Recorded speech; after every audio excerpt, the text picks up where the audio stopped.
And we're off. All right. Well, this is the December meeting of the Maryland Lynching Truth and Reconciliation Commission's Research Committee. I am David Armenti, chair of the committee. I believe that most folks that we have here are associated with the commission in some way, either staff, commissioner, or contracted to. But if anybody would like to introduce themselves, if they're new to this space, feel free to unmute yourselves and do so. Hi, I'm not new to working with the commission, but I don't come to all the meetings. So I'm Catlin Traumazek, and I work with Living and Growing. We provide the emotional health support. Glad to be here. Absolutely. Good to see you.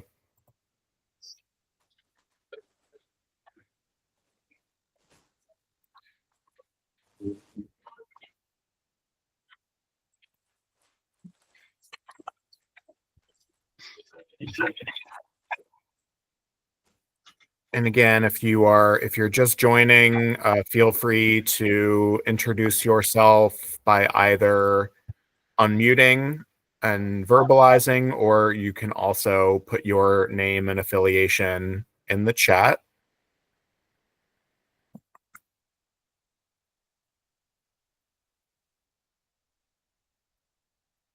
But to help frame our conversation today, I did put the kind of rough agenda into the chat there.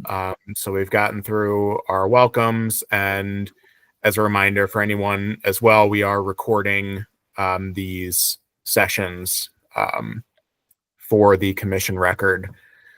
So I think that we will want to spend a good chunk of our time today focused on the upcoming hearing on Saturday, which is for the Queen Anne's, Caroline, and Kent counties, and the focus of the research and genealogical threads that are leading to that hearing.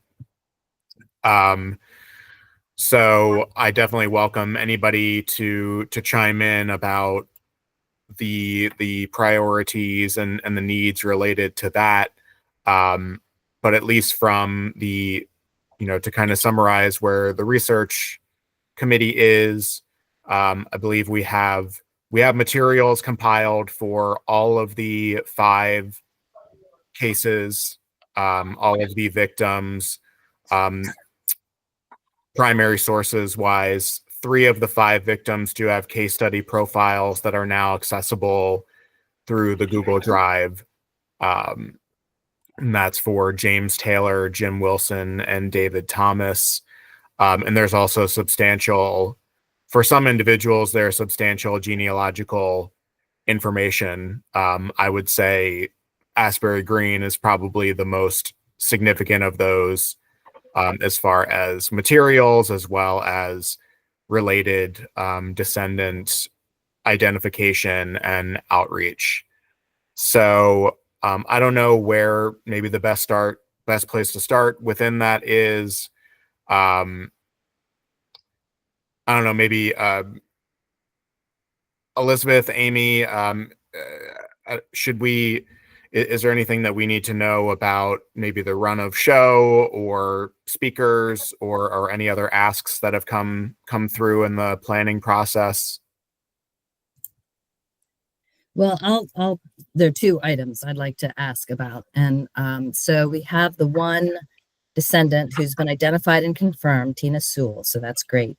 And I think Donna and Brett have identified other descendants confirmed, one of whom is in Carroll County and hasn't responded, I think, to Donna's emails or a phone call. And then the other 2 that I think, Brett, you just sent the email about, who are Asbury Green descendants. One who's in Bowie and the other is in New York State. And I'm just wondering, recognizing that the hearing's coming right up, should there be any further outreach either to the woman in Carroll County who has not responded, or should we take the fact that she has not responded as a sign that we don't want to pressure her, make her feel pressured when this is a very emotionally loaded sort of situation?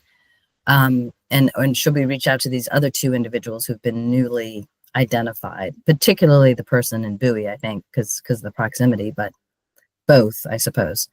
So that's a question in my mind. The second question regarding this upcoming hearing is that one of our speakers, who's going to give the history of Caroline County, wants to address Wish Shepherd, who is an individual who was tried by court and found guilty, whether or not that was done properly or not. And then he was lynched, subsequent, however, to the guilty finding. So she has incorporated that story into her presentation. And while it's a little bit outside of the purview of the commission, I just wanted to confirm this is an important story to her, that could still be shared, even, but provided she gave sort of the caveat that this is a little different than the other individuals that we've been looking at. So those are my two questions about how to handle the hearing on the 7th. Elizabeth, I'd just like to add that with regard to the relative of James Taylor, I also mailed a letter to her home and still have not heard anything from her. I'm inclined to think she doesn't want to be pressured. That makes sense. Yeah, and I'm trying to remember which email thread that one was deriving from, but I think I remember where we kind of left that with a similar sentiment before the break, that multiple efforts had been attempted, and that's kind of where we informally have drawn a line around, whether they received it and didn't want to, or maybe even challenges in communication, but we can only make so many attempts. But I would also note that that's a James Taylor that's different than most of the others that we've had any sort of information about, which is primarily Asbury Green descendants. So certainly something for the record to state, I think would be really valuable. Yeah, Brett.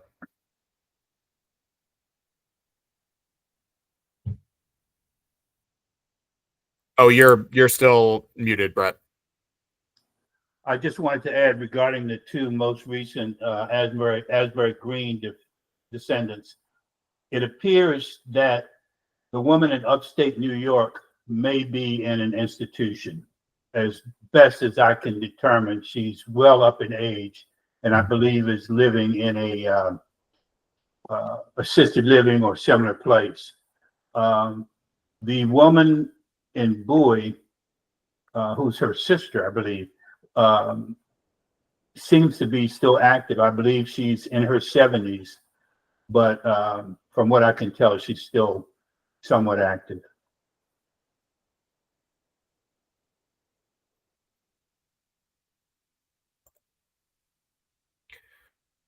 Well, and I think I would maybe agree with Amy's latest response to that email thread, which is that, we understand there's not a lot of time, but at least with somebody, and, you reflect this too, Elizabeth, at least with somebody who's relatively close, if there's any chance, or, if it's something, certainly we want that due diligence anyway, in case they want to follow up with the commission beyond the actual hearing.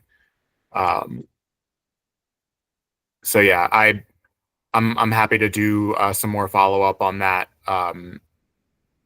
later today or tomorrow.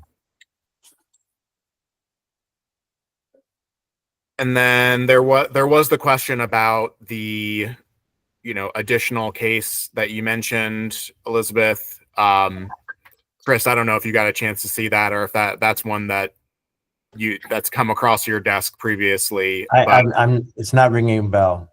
Yeah. If you could so why is it not? So if you could just, my gut is saying that the person says what they want to say, quite frankly, and it's recorded, it's acknowledged. We have our own vetting that we put in place. We have our own parameters that per the state mandate that we have to abide by. If someone else wants to present something to us that's within those parameters of 1854 to 1933, and with subsequent vetting, it falls into what we are, again, mandated to cover, then we can add it. But outside of that, then I think it's something that, we don't stop anyone from testifying whatever they want to testify, and they present it to us, and we'll save it and archive it along with the rest of the things we archive it. However, we don't make another case study. We don't make something else of the 40 or so that we have until we vet it ourselves, either through Heritage Associates or someone else who's specifically with the Prince George's County or Montgomery County or these three counties, Queen Anne's or Carolina, Kent, who are presented to us. And again, we vet it and then we add it to it. But in and of itself, I don't think there's any reason, or I don't know what the stronger word would be, where we would be required even to make a statement. No, you can't share that. So I'd be fine with that. It's just not something that we would also speak on. I think, and I, Elizabeth and David, please correct me, but I think this particular case is the individual was tried, found guilty, and the punishment was death by hanging. And that was done all within the framework presented. It was not a hanging or lynching outside of the plan hanging her. Now, and like I said in my email to a smaller group, we can call into question the egregious punishment that death by hanging is. And we can also question the fairness of the trial itself. Likely not a trial of peers by peers, et cetera. So those are things that, still speak to racial terror.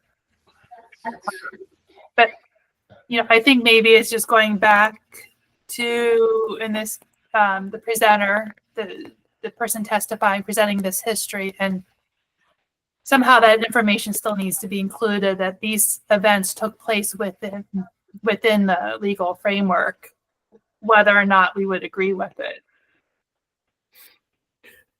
Right. And that therefore that's the reason why it's not under the purview of the commission, but it is, and in my opinion, and I think we've kind of some level of consensus, is that it's, it's relevant it's relevant history of the community, that mirrors some of the same dynamics that led to right extrajudicial killings. Yeah, right? It's a legal lynching as opposed to illegal lynching, which still carries the terror. Absolutely. Does that help, Elizabeth? Yeah, and I think I can communicate that. And I think in the end, you can't control what someone ultimately is going to say right in the moment. But I think, Amy, you had thought about too, just indicating to the chair, if the chair needs to make any remarks clarifying that this is a slightly different case than the other cases the commission is charged specifically with looking at, that can be a way to address it. I'll certainly talk to her about it, but that could be a backstop, for clarification if needed. I think if someone was to come to us and say, which is probably what could happen, but that's a person who's more dramatic about it, and I don't mean dramatic in a theatrical way. I just they're so impassioned about it. Why is it not on your website? Why is it not? And then we can say, well, specifically, it's not on our website because blah blah blah blah blah blah blah, and that's what we could say. But certainly, we don't have to stop or in any way stop them from testifying and sharing whatever they want to share. But as far as what we document, then that's why we can specifically say it's not on our website. Great. And then, David, so will you follow up with the two individuals from the Asbury Green? Okay, great. And you'll just let us know. Okay, thank you. Yes.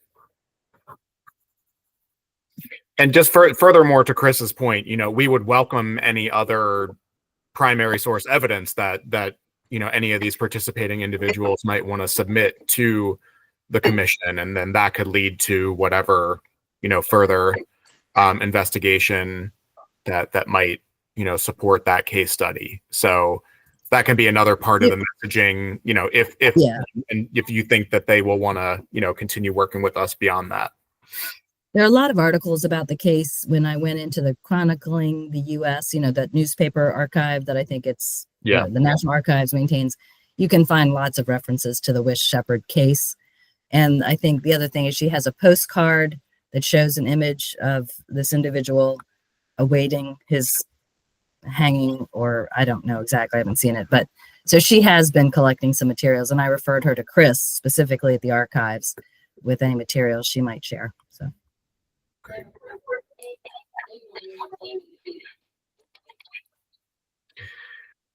And just maybe kind of going back to the previous point about contacting descendants, we do have, it's Caitlin, right?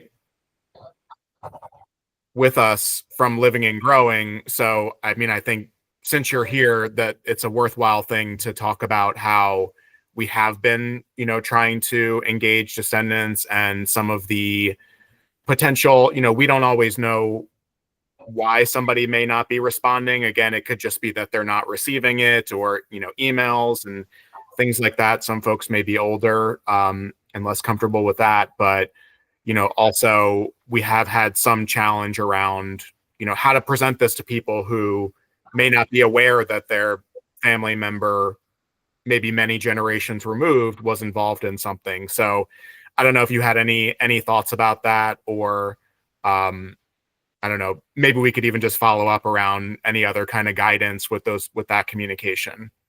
Yeah, I mean, what I would offer is that we can also be, on that call or in that meeting or join somehow to provide support. We're available to do that. So that can also be an option of just helping somebody talk through it. Or if you have contact with a family member, and maybe they want to talk to somebody about it, they want to talk to myself or one of my colleagues, please also offer that, both before, leading up to the hearing, after the hearing, whether they speak or not, we're available for that. Or we can speak with the people who are reaching out if they want feedback and if they want to talk with us individually about the specifics of that person and the challenges. We're happy to meet with anybody on the commission as well who's doing that. Appreciate that. Mm-hmm. Yeah, Brett. This is an unsolicited opinion. Do you think if there was no reference to public speaking in your discussions or letters, that might lower the barrier a little bit? I know there are any number of reasons why people haven't been responsive, but we've been wondering if the fear of standing in front of a microphone, and if we phrased it differently, if the emphasis was on sharing the story with one of the commission members or being in attendance as opposed to speaking at the hearing, it might be less intimidating.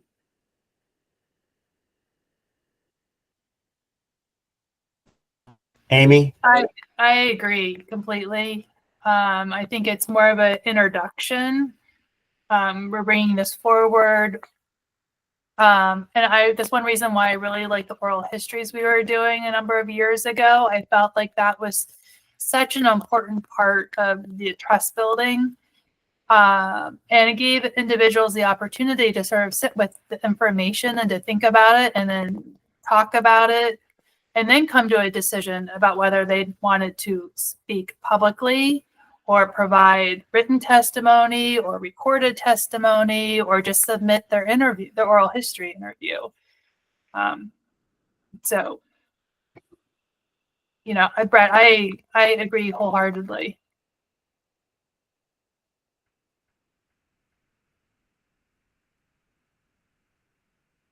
Okay, I want to just not to be devil's advocate, but just to be, I don't know, come up with a better term. So we approach, because we certainly is part of what we have been doing and we do for each and every county. We seek to find descendants of both those who were victimized by these crimes and those who perhaps are descendants of perpetrators of these crimes. And that is a part of what we're doing, and that is a part of what our mandate is. So if we contact them and we put forth that there will be an opportunity for you to share testimony and or to speak, I guess what I'm trying to think is, to what degree, because we are supposed to reach out for people who are descendants on both ends of these acts. That's within our mandate. That's what we're supposed to do. So if we're not doing that with the at least suggested opportunity and whatever another word is, opportunity, encouragement, well, I could say gentle encouragement, that they take advantage of this opportunity for a cathartic experience, so to speak, to share how this makes them feel, then why are we contacting them? Because otherwise, if we're contacting a person, so to be very cynical about it, if we're contacting this person to tell them that their relative was lynched, but we don't want you to talk about it, you don't have to talk about it, are we just making them feel bad? So I guess that's what I'm trying to get at, to make sure that if we take it totally out of that, then what are we doing? I think we are contacting them to be in conversation with them. Okay. But not necessarily. I think what I hear Brett saying, and I don't want to speak for you, Brett, but I think it's a valid topic to raise, or issue to raise, is to share this information with somebody who's never heard of it, presumably, and to say in the same letter, a sentence later, speak at a public hearing, is almost too much. It can be, this is what we're doing research, this is our mission, we would like to invite you into a conversation and to hear your story, and for us to tell you what we know. And then after that initial conversation, or in that conversation, can be the public hearing. Part of our mandate is to host public hearings. This is what a public hearing is. We have had descendants speak and testify. I think it's a 1-2, it's a quick 1-2, but I do think it's a 2-step process. Donna? Thanks, Amy. Donna? Donna, unmute yourself. First, let me say that we have not yet found a descendant who had a family oral history about this terrible event that happened. So we have to first get past the fact that people aren't even aware. I agree with Brett and with Amy. I think we have to offer them alternatives and not just say flat out, would you like to testify? When I sent the letter to the James Taylor relative's home, I asked her if she would like to share her feelings about learning about this information, either in person, by video, or by writing a statement for someone else to read. So she had options. I still have not heard from her, but I think we cannot ask people who are just learning something horrible to stand in front of strangers and express verbally what their feelings are. Maybe we could offer them the opportunity to record their statement, and it would just be put into the archives. I like the idea of the phrasing and along with you both are saying. And again, I've never been one to think that people are going to jump up and say, "Oh yeah, let me talk." I've always felt it's going to be a hard pull. I like the phrasing where we are going to have these hearings, and there will be the opportunity, if you feel that you'd like to, where you can present your feeling about this, or your your impression of this and what your reflection on this, if you want to, because then all we have had to do is reach out and contact them. Caitlin? Yeah, thanks. I mean, I just want to echo what you're saying, Don, about giving people agency, giving people options of how they want to engage, letting them know there is something they can do and can be involved with if they want to. I think some of the language around anything like court hearing, anything using the word testify can be really a lot, right? And it can conjure different ideas for people that create an obstacle of thinking, that that's what this is. And there have been people at some of the hearings that have, I think, heard about the hearing and come and were expecting it to be not as formal. They weren't expecting or hadn't maybe had the mindset of this is this, very formal legal proceeding and thought it was going to be more of a conversation, thought there was going to be more processing. So I think being able to have conversation with people about this is what the hearing looks like, this is what it is, this is what it isn't, and you can engage in any way you want to.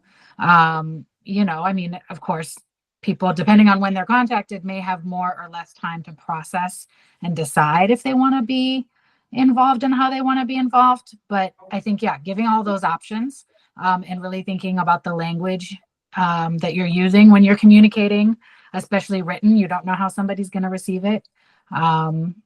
Thinking about those things is helpful.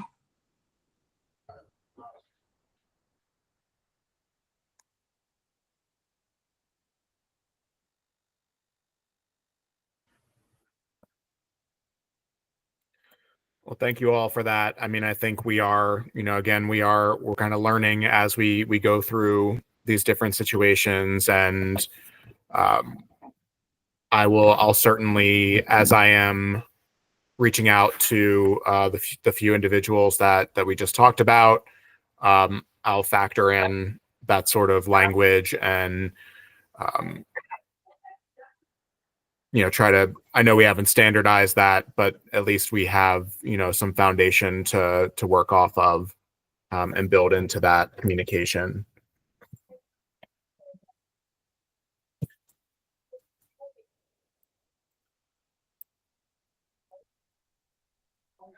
So I guess as regarding the Upper Shore hearing on Saturday,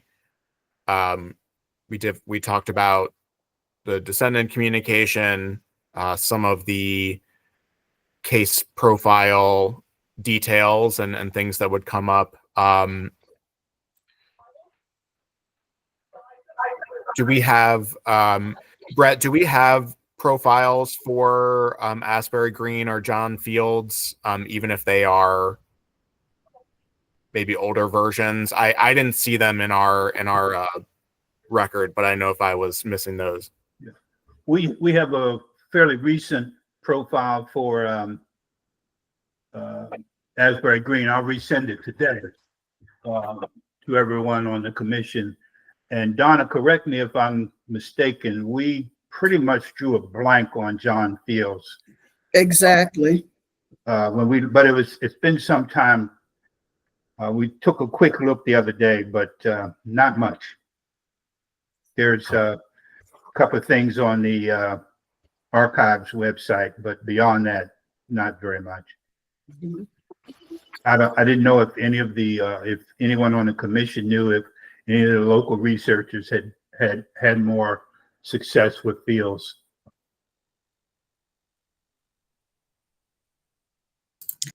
I'm sorry, can you remind me, Fields is Caroline County? Is that right?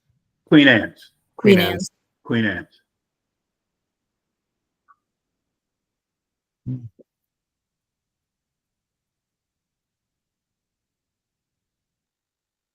But in any event, we'll take another look tomorrow, and I'll resend the Asbury Green profile, and we have James Taylor's profile, but I want to update it, and so we'll get that out within the next couple of days. Thank you. Yeah, so for all of those, oh yeah, go ahead, Elizabeth.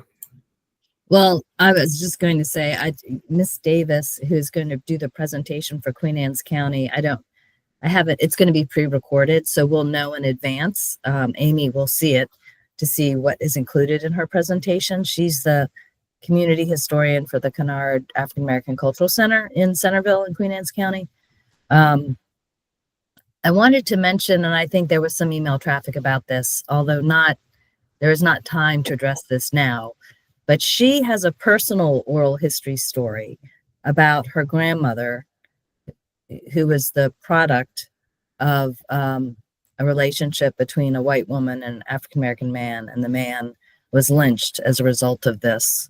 And what is interesting is that oral history has come down through her family.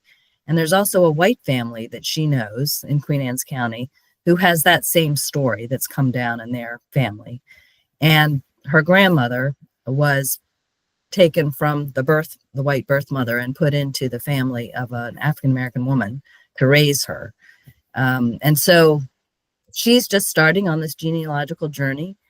But, Donna, to your point about these oral histories that exist and documenting them, I think she will have a very interesting story that I don't know if there's an opportunity to capture in the context of your work, because you're very busy with these hearings. But we should try to find a way to make space for that, it seems to me, through the archives, or I'm not quite sure. But she's very interested in pursuing this and is having very open conversations with this white family that has that story in their family as well.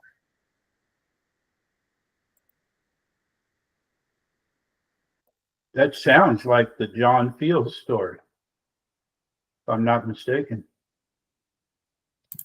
In her email exchange, she never mentioned the actual name of her grandmother, who is the product of this union. So I didn't know if she'd followed up with you, Brett, or Donna anymore. You probably, even if she did, wouldn't have time right now. But Yeah. No, but Yes, I that's did contact her and told her that I'd be happy to try to help her do some research around that. She wasn't certain and said she would attempt to find out what maiden name her grandmother had used and get back to me. So I'll try to help her as much as I can.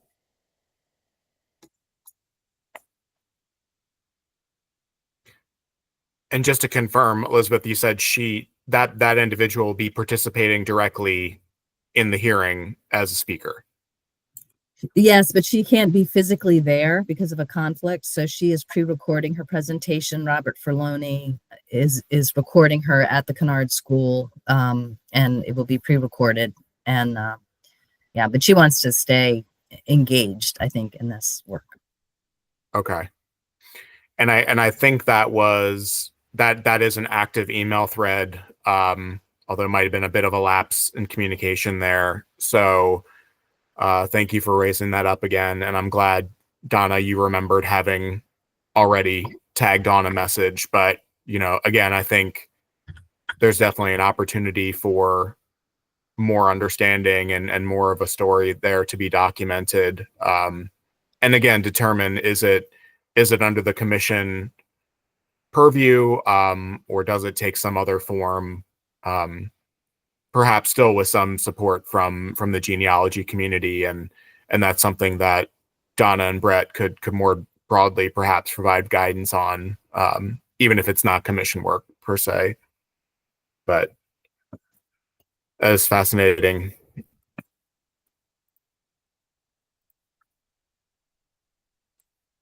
So again, leading into Saturday, I will share from the research committee the profiles and the location of supplementary materials to the full commission to reference, and that is largely through the Google Drive, but also there are things like the State Archives profiles online that can support easy access for that information. So that will be upcoming.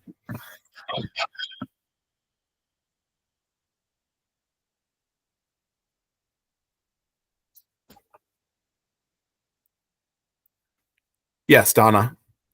In terms of your presentation, I think it might be interesting to inform the audience that David Thomas, Jim Wilson, and James Taylor were all descended from families that were free prior to the Emancipation Proclamation. Recognizing that a lot of people saw freed Blacks as a threat to slavery itself. I wonder how much that may have impacted what happened to them.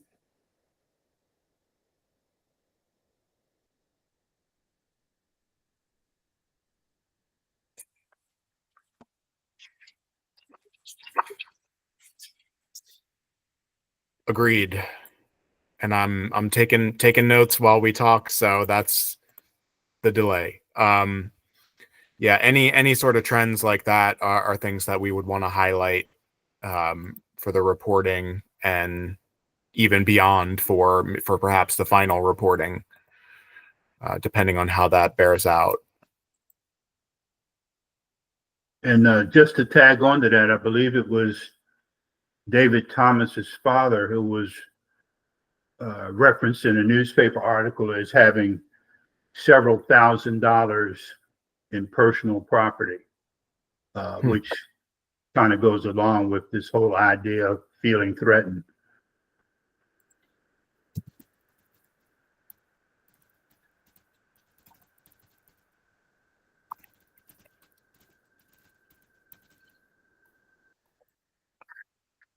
I do want to acknowledge, is it Miss Scrivo that has joined us from Prince George's County, and I know you announced yourself in the chat, so we appreciate you being here. And if there's anything you wanted to point out, I know that there are also multiple Prince George's conversation, email threads that are ongoing, but I don't know if there was anything that you wanted to or needed to add in here, or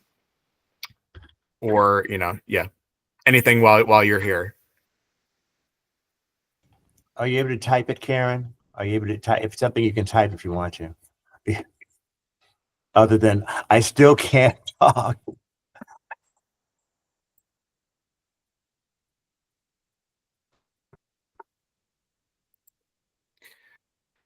And if that's the case, we do apologize, but again, just for your information, Karen, there is active collaboration with the Prince George's Coalition, and I know that we have some questions already from them and things that we owe. So we are aware, and we're working, and it's at least good to know these are some of the players that you'd be interacting with by email or otherwise as we lead up to that hearing.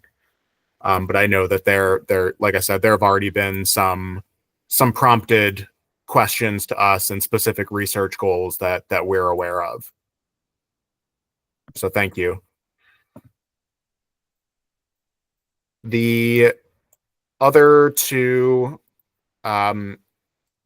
counties that I had flagged for any necessary discussion, I don't know if we have any updates regarding those today. I guess Amy would be the main person I would be looking to, but I had Howard County for January 11th, which we've already put some discussion toward, and I know that there are some issues there for research to address, and then Carroll County on February 1st. So anything in particular to flag for us there, or anything new? I think, Carol, each of them have one confirmed known lynching, but Howard County has a few others that they will likely want to raise up and include. And I think Commissioner Creary is guiding that process so that they would be brought in more to sort of demonstrate the culture of violence, again, that we sort of referenced earlier with Shepherd for the Midshore County hearing. And it's really a matter of just sort of getting some of that documentation for Brett and Donna to review and into the archives. There's a whole website for Howard County that Marlena is the main contact for that group. Carroll County, and I'm sorry, in our next meeting for both, we're meeting with Howard County on Thursday at 2:30. Chris was at the last meeting, right, Chris? I think, yeah. And then Carroll County, we're meeting this Friday afternoon. So in Howard County, they have identified some descendants. And based off of the recent election results, I think some folks are a little more tentative to come forward and speak. So we're, that's nothing is really confirmed right now.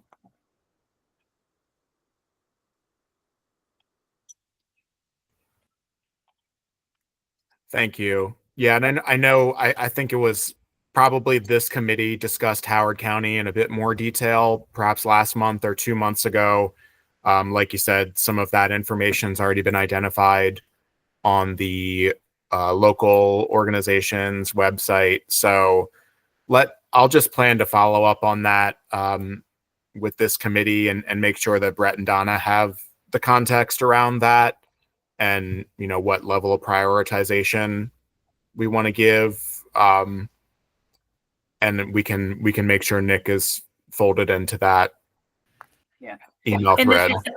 I'm sorry, I just pulled up my notes from the last meeting. Most of the descendants, if not all, that would potentially speak are descendants of Jacob Henson, which is the individual who this commission has identified. So it's in line with the research that we've done. Okay.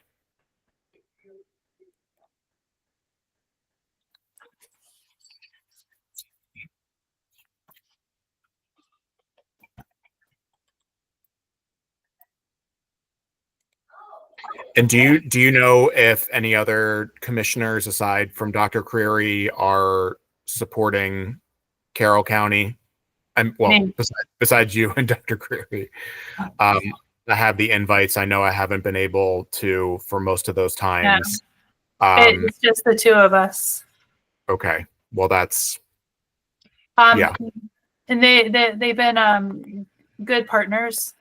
And there's two from their sort of LMP coalition, and then Jenny Lyles from Baltimore County, who's a historian, a researcher, has already done research around the victim and descendants. Chris, I feel like you were in that meeting too, but maybe I'm wrong. I was. I'm just not. I'm trying to support as much as I can by making these meetings, but I'm not officially the liaison. So Jenny Lyles, I think, had been asked by Carroll County's LMP to do research on the descendants. But she had done that previously, so she came to the last meeting and will likely sort of continue to be a local partner. And then there's another individual. So the local partners there are beyond the LMP group, which I think is really nice when it's, several different entities at the local level working together. That's only going to build that support. And they have potentially, Carroll County potentially has, there's a recorded video that they're trying to find that Jack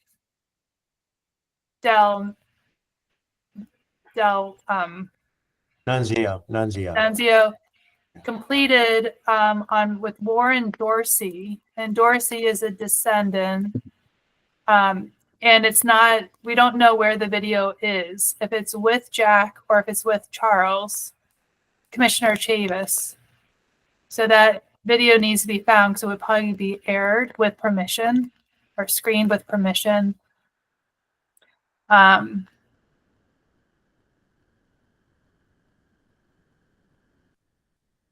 So there's a few other members of the Dorsey family. So both hearings may have descendants of, you know.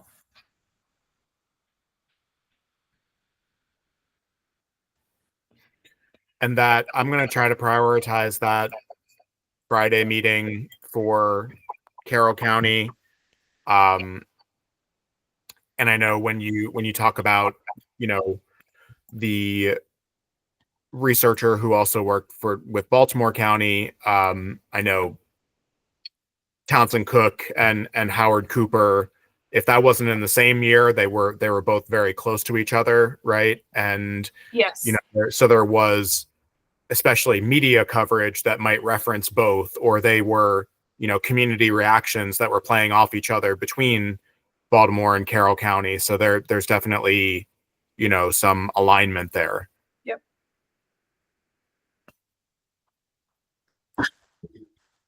All right. Thank you. Thank you for that update, Amy.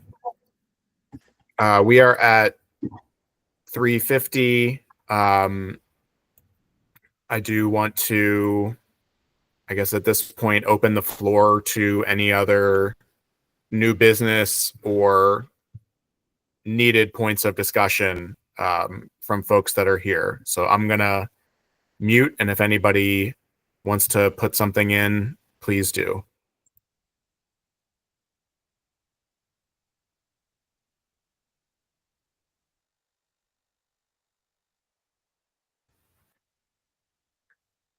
Fair enough. Well, thank you so much for being here. Hopefully this past weekend was restful and rejuvenating for at least some of us. I know it's not, the Monday after is never the most lively. So again, just appreciate your time and what all of you are bringing to this work. And there will certainly be some email follow-up on a few components here. The more immediate things looking toward Saturday, information sharing with the research for all commission members, and as well as descendant communication and outreach that I'll put forward and probably CC several people on. But please do follow up by email if anything else comes to mind. Thank you all. Thank you all very much. Thanks, Thank David. you, Thanks, David. everyone. Thank you.